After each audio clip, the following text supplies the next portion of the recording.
c'est Donatella, bienvenue sur ma chaîne Move Essence, le goût de la vie. Comment ça va les amis? J'espère que vous allez bien, que vous tenez bon la barre. L'année 2026, depuis le début de l'année, c'est quand même du costaud, de chez costaud. Il faut tenir bon et bien que on soit sur, pour ceux qui et celles qui me suivent et pour toutes les personnes qui sont dans ce cas, qui eh bien, sont sur un chemin personnel de prise de conscience et de transmutation, de transformation, de métamorphose. Eh bien, c'est vrai que ça a démarré il y a un paquet de temps, il y a des années, des décennies pour certains. Mais alors là, depuis le début de l'année 2026, c'est carrément de la folie. Voilà. Les prises de conscience s'enchaînent et en plus, on va dans des couches toujours plus profondes de notre inconscient et de notre passé.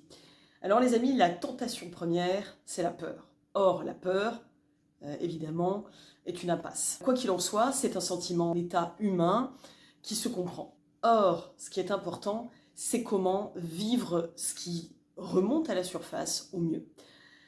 Pour ma part, comme je vous le disais, depuis le début de l'année, j'ai un enchaînement de prise de conscience sur mon passé et surtout mon propre comportement, mes propres schémas intimes. Et je me rends compte que quand on nous dit, et je vous le dis tout de suite, j'aime pas ça du tout, ça me plaît pas du tout de vous dire ça, dans le sens où l'ego crie au secours, mais c'est la réalité. On attire vraiment ce que l'on est. Alors pourquoi je vous dis ça? C'est parce qu'en fait je me suis rendu compte qu'il y avait de la densité et de lourdeur en moi qui ne pouvait que conduire à des rencontres qui ne me convenaient pas. Parce que je nourrissais un schéma délétère. Une fois qu'on a vu ces schémas, je voudrais citer une personne que je suis sur YouTube, qui s'appelle Josine Jalocha. Je vous invite à aller voir sa chaîne La Gardienne de l'Unité. Sa toute dernière vidéo est incroyable, parce que vraiment, c'est exactement ce que je vis. Et en tout cas, elle donne un exemple que je trouve vraiment rigolo et vrai juste. Quand un enfant prend une loupe pour regarder un insecte, ce n'est pas pour se faire peur. C'est pour aller voir dans le détail comment est l'insecte. Eh bien, dites-vous que ce qu'on vit actuellement, c'est prise de conscience de notre propre noirceur. Il faut dire les choses, il faut appeler un chat un chat. Donc, quand on est confronté à la vérité, parce que les amis, on nous dit vous êtes dans l'ère de la révélation. Oui, oh, la révélation c'est magnifique. Sauf qu'en réalité, la révélation c'est avant tout de voir nos ténèbres intérieures, nos schémas pourris. Alors on va me dire c'est du jugement, c'est pas grave. C'est une constatation.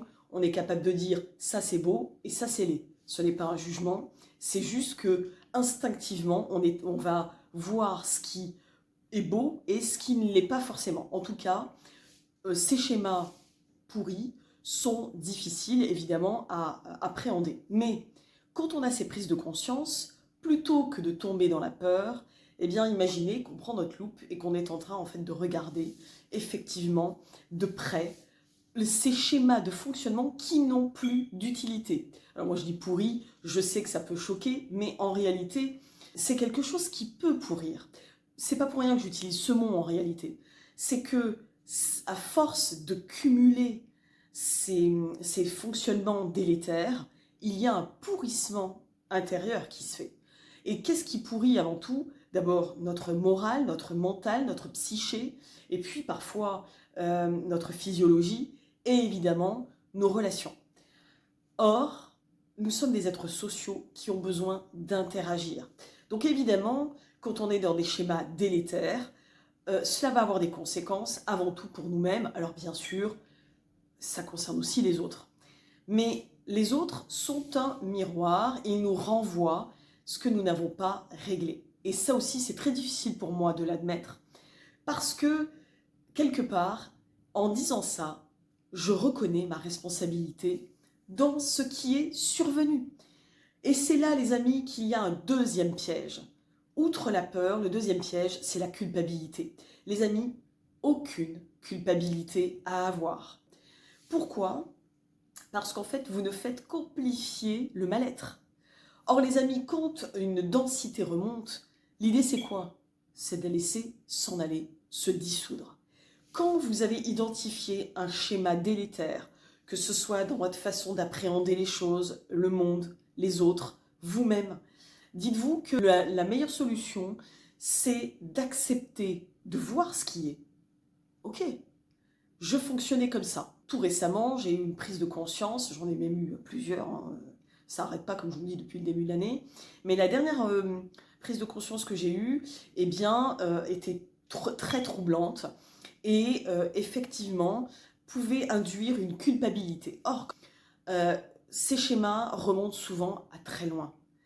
Et la culpabilité ne sert à rien dans le sens où on n'avait pas les outils à l'époque et même le niveau de conscience pour pouvoir identifier et affronter, confronter ces parts d'ombre. Donc les amis, actuellement, ça secoue sévère. C'est très important d'identifier ces schémas parce qu'il nous reste la vraie solution qui est l'action alignée, l'action juste. Mais qu'est-ce que ça veut dire l'action juste finalement? Dans l'instant, une situation se présente à moi, comment vais-je réagir? Comment vais-je agir? Est-ce que je suis encore dans l'émotionnel réactif? Donc effectivement, est-ce que je vais réagir? Donc je rentre dans la colère, dans la peur, dans l'accusation, dans tout ce que vous voulez, ou est-ce que j'agis? Et est-ce que j'agis du coup différemment de la façon dont je fonctionnais avant? Est-ce que les solutions que je vais trouver vont être les mêmes qu'avant? Évidemment, on ne pourra jamais résoudre un problème si on utilise toujours les mêmes solutions qui n'ont jamais fonctionné et qui nous conduisent irrémédiablement vers les mêmes résultats. C'est important de prendre conscience du fait que quand on voit les ténèbres qui nous habitent, on comprend mieux ce qui se passe dans le monde. Car les amis, quelque part, ce qui se passe à l'extérieur de nous, eh bien nous l'avons alimenté, d'une façon ou d'une autre, même en étant nous-mêmes une victime d'une situation, quelle qu'elle soit. Nous avons contribué malheureusement à ce qui se passe dans la réalité extérieure. Et la meilleure façon de transmuter ça, d'aller au-delà de tout ça, c'est de changer notre prisme de conscience, de notre façon de voir la vie. Quand on a vu nos ténèbres, on peut y rester. Je ne vous le recommande pas, hein, c'est pas franchement une bonne idée. Le mieux, si je puis me permettre, c'est d'aller au-delà de ce schéma. C'est de se donner une chance, les amis. Justement, je vous parlais de culpabilité. Et quand on se sent coupable, on s'écrase soi-même. Or, les amis, si on a cette chance formidable de voir les choses telles qu'elles sont, d'être éclairé par la conscience, par la vérité qu'induit la conscience pure, alors c'est comme s'offrir une deuxième chance. Les amis, nous avons tous droit à une autre chance. Nous avons tous droit à vivre une vie plus légère, plus joyeuse, plus lumineuse. Les amis, je vous invite vraiment à traverser vos ombres avec force, courage. Quand je dis force, c'est pas la guerre, c'est la force de cœur, la force d'âme. Et finalement, tout simplement, en respirant. Accompagnez toutes ces prises de conscience de votre présence. Et la meilleure façon d'être présent à soi-même, c'est de s'observer dans la respiration. Comment j'inspire, comment j'expire. Est-ce que mon souffle est bloqué dans le plexus cardiaque? Est-ce que je peux détendre, me masser, faire en sorte de ramener le souffle dans le ventre, comme la respiration du bébé? Est-ce que je peux tout simplement me détendre du mieux que je peux? Parce que c'est ça l'idée, c'est de délier et de laisser se dissoudre toute cette densité. En tout cas, mes amis, je fais cette vidéo dans le but de vous soutenir, car je vous le rappelle, Move Essence, le goût de la vie, je l'ai créé pour ça. Les amis, il y a des projets à venir, comme je vous l'avais dit, j'ai toujours plein d'idées, mais c'est important aussi d'accepter justement que ce que nous avons été est terminé. Le passé est passé.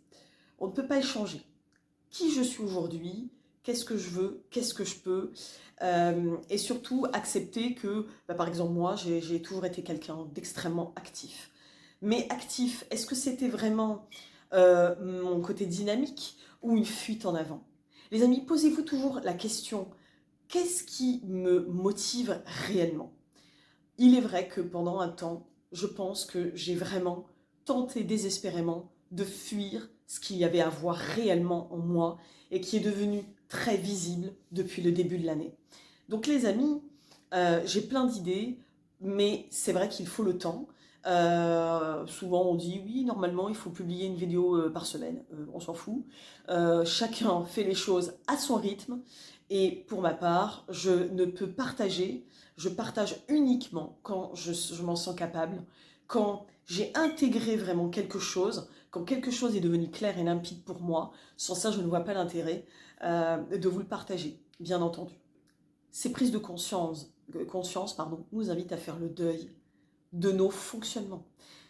Comme je vous l'ai dit, il y a une cohérence sur cette chaîne qui est le deuil, mais ce n'est pas de rester dans l'idée du deuil, comme je vous le disais. Nous sommes la vie et nous sommes censés honorer la vie en nous et autour de nous.